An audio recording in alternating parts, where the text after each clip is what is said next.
प्रश्नावली 10.3 में पहला क्वेश्चन कह रहा है वृत्तों के कई युग्म जोड़े खींचिए और प्रत्येक जोड़े में कितने बिंदु उभयनिष्ठ हैं। उभयनिष्ठ बिंदुओं की अधिकतम संख्या क्या है। यानी कि कह रहा है वृत्तों के कई जोड़े खींचिए, जो प्रत्येक जोड़े में कितने बिंदु उभयनिष्ठ है, उभयनिष्ठ बिंदुओं का अधिकतम संख्या क्या है। यानी कि कितनी स्थिति बन सकती है, इसको आपको बनाना है, गोलार्ध से बनाना है। चलिए देखिए वृत्त बनाते हैं, ध्यान दीजिए। एक वृत्त हमने बनाया,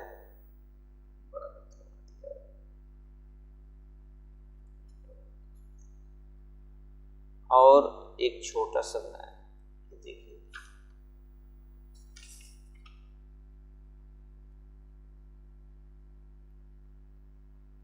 फिर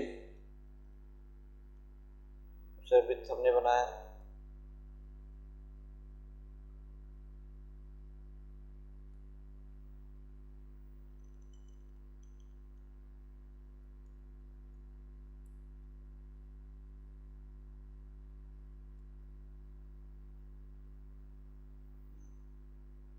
अब इसमें देख लीजिए वृत्त का केंद्र ये है आपका,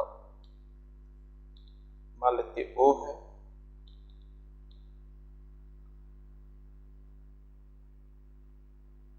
इसका हमने O माना और इसका क्या माना, O डैश माना। और इसका वृत्त केंद्र यहाँ है, इसको हमने O माना, और इसका वृत्त केंद्र यहाँ है, इसको क्या माना, O डैश माना। देखिए दो वृत्त हैं, एक वृत्त है एक वृत्त है। तो अब ये दो वृत्त हमने खींचा, तो क्या इस दोनों वृत्तों में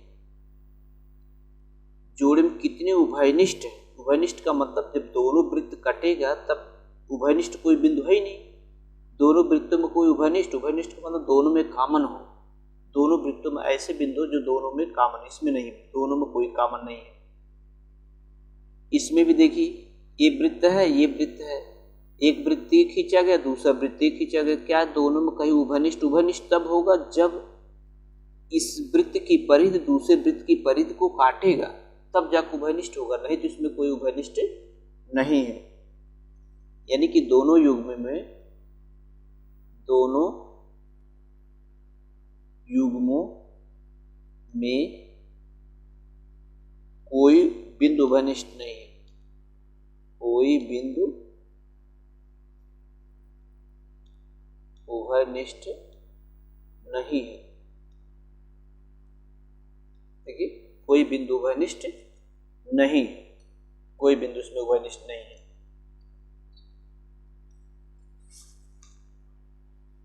अब उसके बाद देखिए दो वृत्त खींचते हैं,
देखिए हमने खींचा दो वृत्त। देखिए एक वृत्त खींचा, इस वृत्त का केंद्र यहाँ पर O है, ठीक है। इस वृत्त को खींचा, वृत्त का केंद्र O डैश है। यहाँ पर एक वृत्त हमने खींचा, इस वृत्त का केंद्र O है, और यहाँ से एक वृत्त खींचा, वृत्त का केंद्र O डैश है। दो वृत्त हमने देखिए यहाँ पर खींचा है, एक दो वृत्त की यहाँ खींचे, दो वृत्त यहाँ पर खींचे। क्या इसमें कई उभयनिष्ठ, ये देखिए दोनों वृत्त यहाँ पर मिल रहा है, ये देखिए मिल रहा ना। यहाँ पर इसमें एक जगह मान लेते हैं इसको ए और इसको मान लेते हैं, चाहे जो मान लीजिए, इसको बी मान लेते हैं। यानी कि यहाँ ए और इसमें बी पर ये हमारा क्या है, उभयनिष्ठ बिंदु, केवल एक उभयनिष्ठ। इस दोनों वृत्तों में केवल एक उभयनिष्ठ यहाँ पर है, एक उभयनिष्ठ है। इसमें दोनों युग्मों में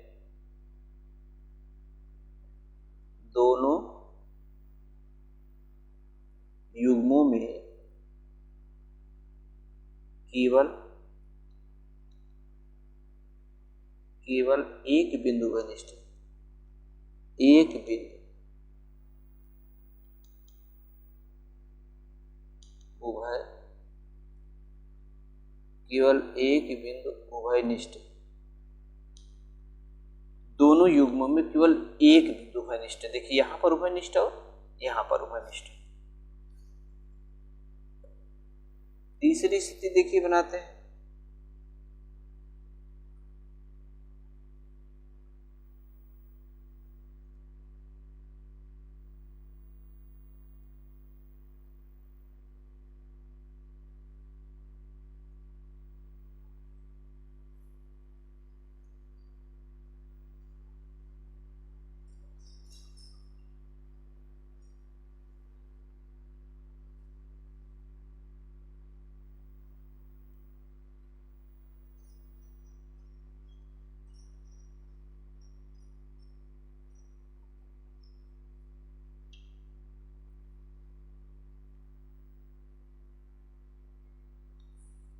देखिए इसमें हमने दो वृत्त खींचा, यहाँ से इसका वृत्त केंद्र O है, इसका वृत्त का केंद्र O डैश, इसका वृत्त का केंद्र O है, इसका वृत्त का केंद्र O डैश।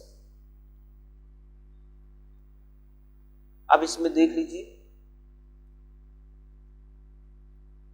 अब यहाँ पर दोनों वृत्तों में देखिए, एक यहाँ पर उभयनिष्ठ हो रहा है, एक यहाँ पर हो रहा है, दो जगह, इसमें दो जगह काट रहा है। यहाँ देखिए ए बी, यहाँ पर भी देखिए काट रहा है, यानी कि इसको कहते हैं सी और डी, दो जगह देखिए ये काट रहा है, दो जगह ये उभयनिष्ठ।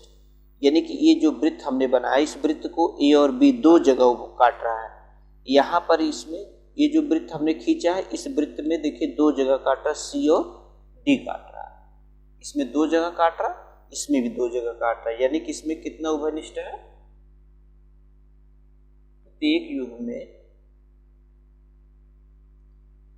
प्रत्येक युग्म में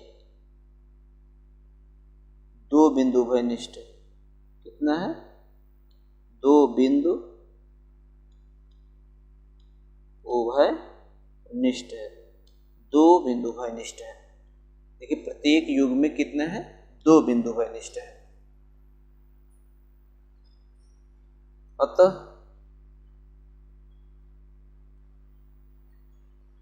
दो वृत्तों के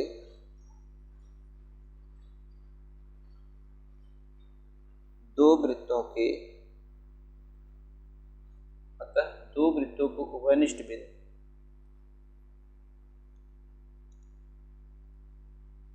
दो वृत्तों के उभयनिष्ठ बिंदु की अधिकतम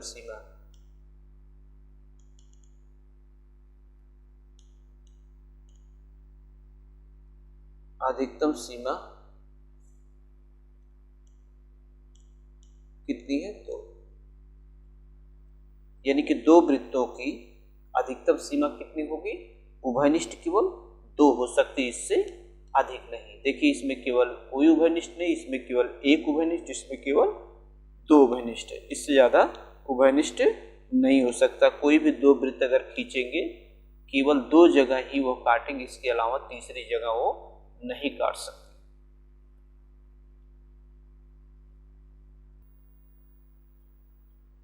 क्वेश्चन नंबर 2 दिया है, मान लीजिए कि आपको एक वृत्त दिया है, एक रचना इसके केंद्र को ज्ञात करने के लिए दीजिए। यानी कि एक रचना इसके केंद्र को ज्ञात करने के लिए दीजिए। दिया है पहले इसमें क्या दिया है,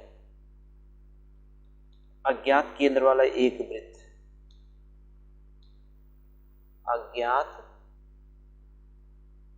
केंद्र वाला, अज्ञात केंद्र वाला एक वृत्त, अज्ञात केंद्र वाला एक वृत्त।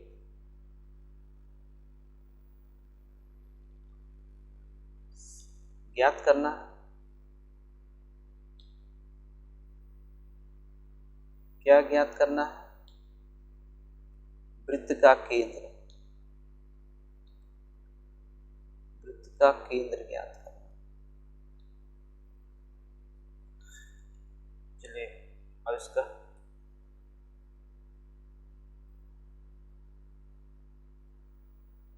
एक वृत्त खींचते हैं।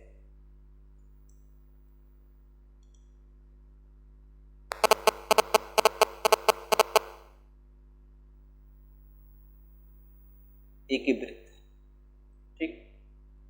अब इसमें कह रहा है कि हमको वृत्त का, ये वृत्त दिया है हमको, इस वृत्त का केंद्र नहीं पता कहाँ पर है, इस वृत्त का केंद्र हमको पता नहीं है किस जगह केंद्र है, तो इस वृत्त का केंद्र हमको निकालना, केंद्र कहाँ पर आएगा। तो इस वृत्त पर, इस वृत्त की परिधि पर सबसे पहले हम 3 बिंदु ले लेते हैं। मान लीजिए हमने 3 बिंदु ले, वृत्त की परिधि पर 3 बिंदु, हमने एक ए ले लिया, एक बी ले लिया, एक सी ले लिया, हमने 3 बिंदु ले लिया। हमने इस वृत्त की परिधि पर क्या ले, देखिए वृत्त का, अभी हमने बना, इसको हमको नहीं पता कि इसका केंद्र कहाँ है।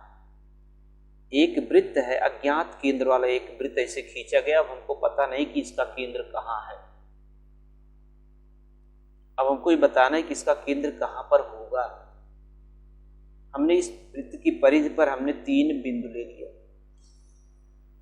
अब उसके बाद इस बिंदु ए से बी को मिला देते हैं। देखिए ए से बी को हमने मिला दिया और बी को सी को हमने मिला दिया।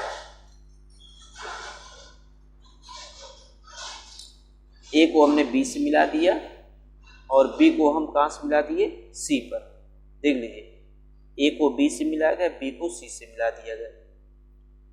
अब इसी जो ए और बी रेखा दी गई है, ए बी एक रेखा हो गया, हम ए बी का अर्धक खींचते हैं, लंबा अर्धक जिसको कहते हैं। देखिए एक आधे से दूरी इधर चाप लगा, देख लीजिए कैसे बना रहे ए बी का, ए बी रेखा का। फिर इसके बाद यहाँ से रख करके काट दीजिए, ये देखिए कट गया। अब इसको हम मिला देते हैं सीधा,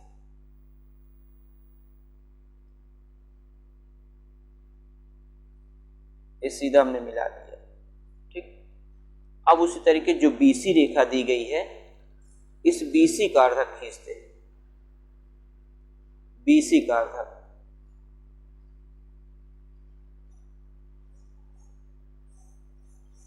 ये देखिए बीसी का अर्धक खींचिए, मिला दीजिए, इसको भी बीसी को मिला दीजिए। जो बीसी का अर्धक खींचे इसको मिला दीजिए, इसका भी हमने मिला दिया।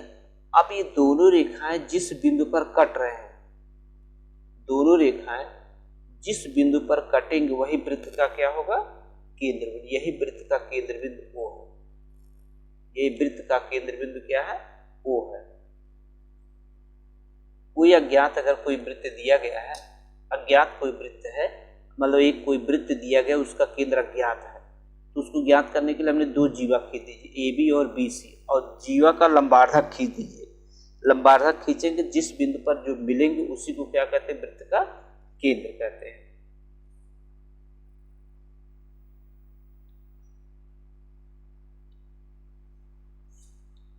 अब इसके देखिए रचना।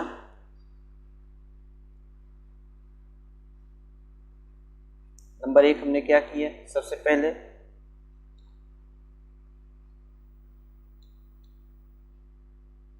वृत्त की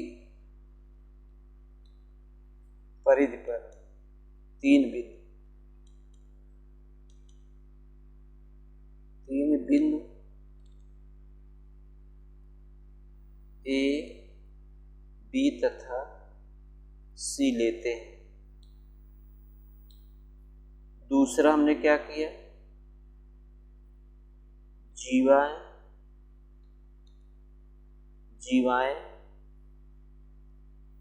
AB तथा BC खींचते हैं। तीसरा हमने क्या किया, जीवा AB तथा BC का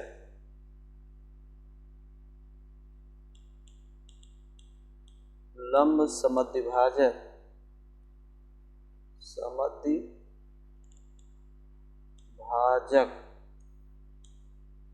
लंब समद्विभाजक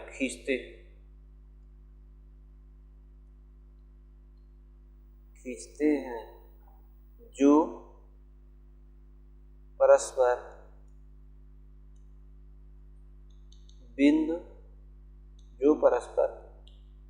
O पर काटते हैं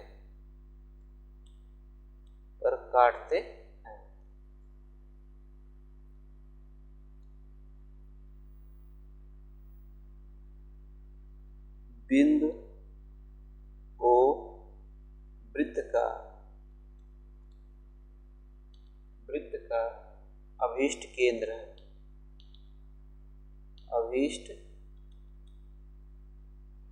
है। इस तरीके से कोई एक अज्ञात केंद्र वाला वृत्त दिया गया है तो उसका केंद्र हम ज्ञात करने के लिए एक तरीका है। इस तरीके से हम किसी भी अज्ञात कोई भी अगर एक अज्ञात केंद्र वाला वृत्त दिया गया है तो उसका केंद्र भी ज्ञात करने का ही तरीका है।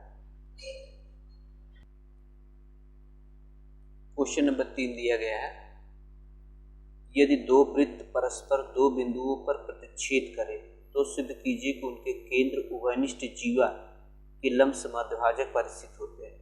देखिए इसमें दिया है दो वृत्त दिया गया है, उभयनिष्ठ वृत्त, चलिए यहाँ बना रखते हैं। ये दिया है आपको कि दो वृत्त दिया गया है, उभयनिष्ठ दिया गया है, ठीक। एक छोटा वृत्त ले लेते हैं,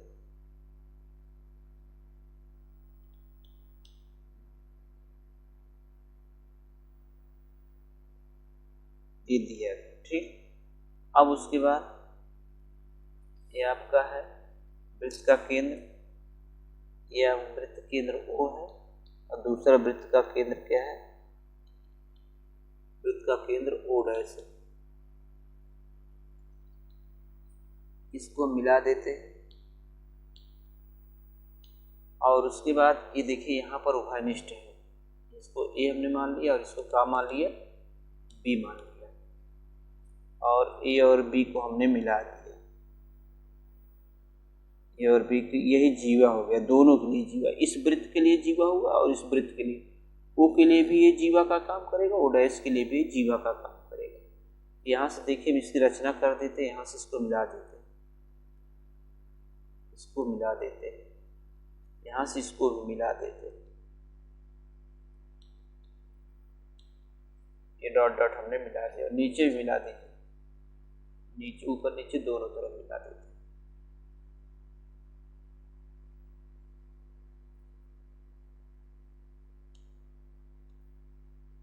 दोनों तरफ मिला दिया, ये हो गया मिल गया।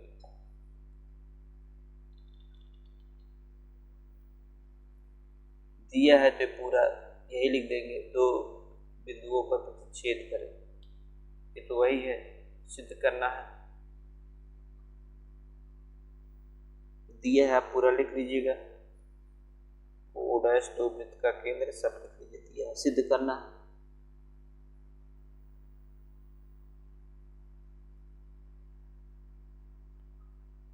सिद्ध करना है O'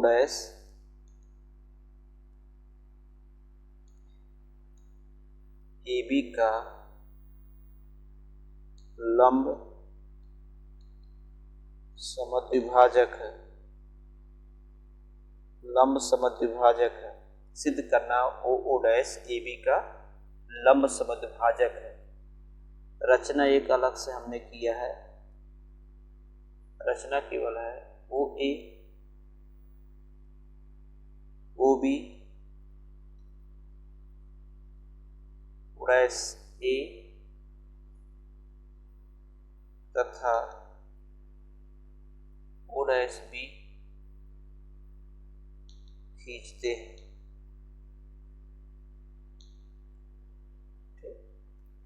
O A O B O dash A O dash B इसको हम खींचते हैं। एक हमने रचना किया। अब देखिए इसकी उत्पत्ति,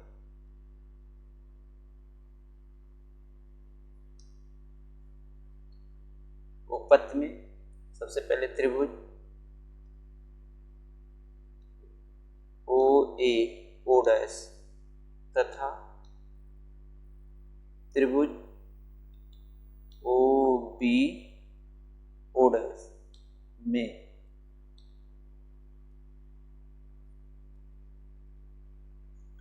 अब एक चीज देखिए, इसमें दोनों त्रिभुज O A O dash O B O dash, ये दोनों त्रिभुज देखिए, एक त्रिभुज ये हो गया, एक त्रिभुज ये हो गया। इस दोनों त्रिभुज को हम सर्वांग सिद्ध करना चाह रहे हैं। अब देखिए यहाँ पर ओ ए बराबर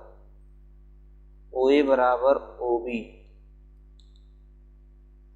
इस वृत्त और ओ डैश ए बराबर ओ डैश बी। देखिए ये सभी वृत्त की त्रिज्याएं हैं, वृत्त की त्रिज्याएं आपस में बराबर होती है। ये है आपका क्या है, वृत्त की त्रिज्या, वृत्त की त्रिज्या, और वृत्त की त्रिज्या क्या होती है, आपस में बराबर होता है। और उसके बाद देखिए ओ ओ डैश बराबर ओ डैश ओ, ये क्या उभयनिष्ठ है, उभयनिष्ठ। देखिए ये आपका ये रेखा वो ये रेखा दोनों वृत्तों में क्या, दोनों त्रिभुजों में क्या उभयनिष्ठ है। इसलिए त्रिभुज ओ ए ओ डैश सर्वांग हो गया त्रिभुज ओ बी ओ डैश।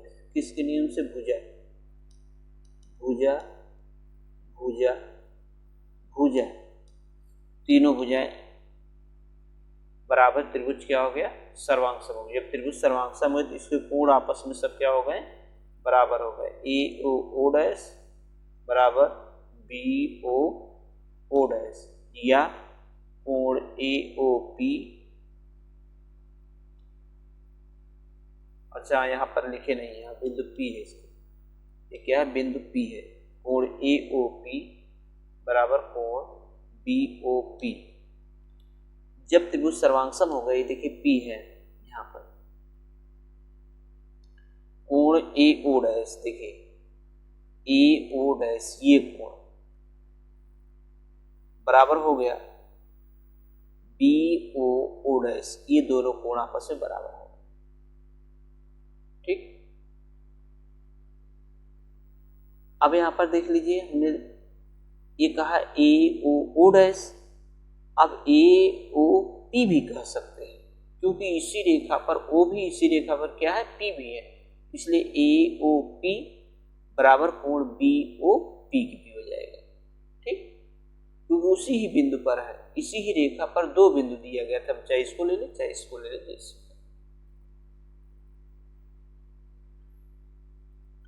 अब उसके बाद आइए दूसरा त्रिभुज, त्रिभुज ए ओ पी तथा त्रिभुज बी ओ पी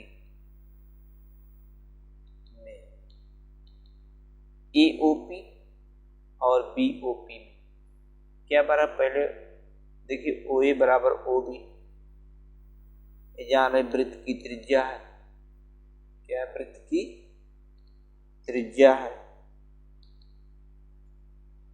ओ ए बराबर ओ बी, ये वृत्त की त्रिज्या है। और उसके बाद अभी देखिए हम सिद्ध कर चुके हैं कोण ए ओ पी बराबर कोण बी ओ पी, अभी इसको हम क्या कर चुके हैं, सिद्ध कर चुके हैं। अभी देखिए ऊपर ही सिद्ध कर चुके हैं, यहां लिख दीजिए ऊपर सिद्ध कर चुके हैं, सिद्ध कर चुके हैं, ऊपर सिद्ध कर चुके हैं, ये हो गया। और उसके बाद देखिए ओपी रेखा, यह ओपी दोनों वृत्तों, दोनों त्रिभुजों में क्या है, उभयनिष्ठ है। ओपी बराबर पीओ, ये क्या है, उभयनिष्ठ, उभयनिष्ठ है। जब उभयनिष्ठ हो गया तो त्रिभुज एओपी सर्वांगसम हो गया त्रिभुज बीओपी। किस नियम से,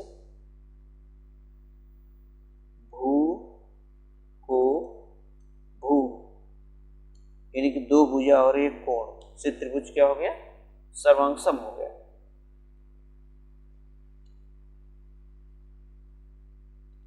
जब त्रिभुज सर्वांगसम हो गया तो इसलिए कोण ओपी ओ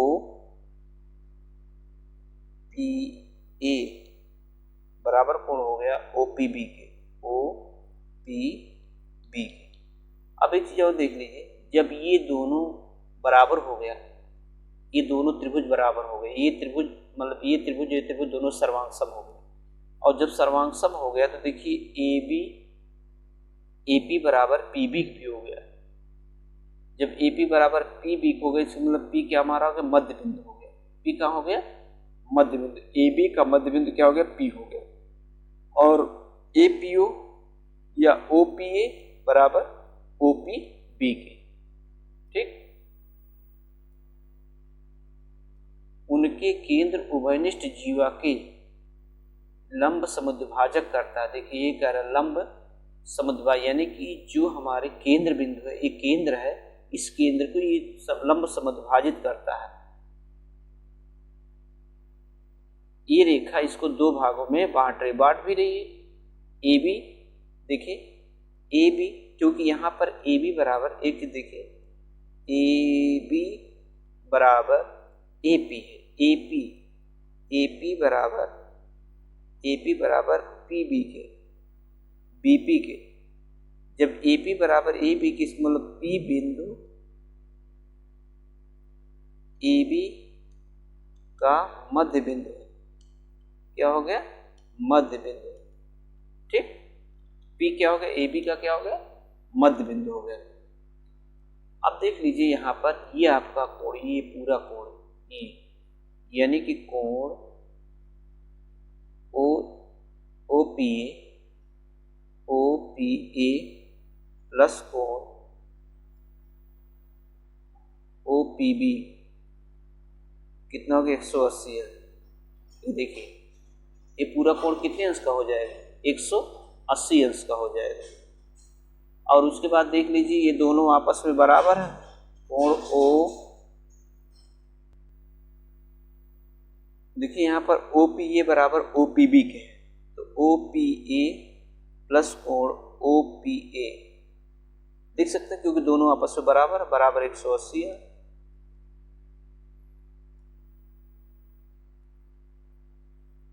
दो कोण ओ पी ए बराबर 180 है, कोण ओ पी ए बराबर कितना हो गया, 180/2। यहाँ देख लीजिए कोण ओ पी ए बराबर कितना हो गया, 90 अंश। देखिए नब कट कर कितना हो गया, 90 अंश। ओ पी ए बराबर भी 90 अंश, तो कोण ओ पी बी, क्योंकि ओ पी ए बराबर ओ पी बी के है, इसलिए भी कितने अंश हो जाएगा, 90। दोनों कोण 90 अंश, यानी कि देखिए ये 90 अंश हो गया। कितने अंश का कोण बना, 90 अंश का हो गया। ओ डैश, अतः ओ डैश उभयनिष्ठ जीवा ए बी का उभयनिष्ठ जीवा ए बी का लंब समद्विभाजक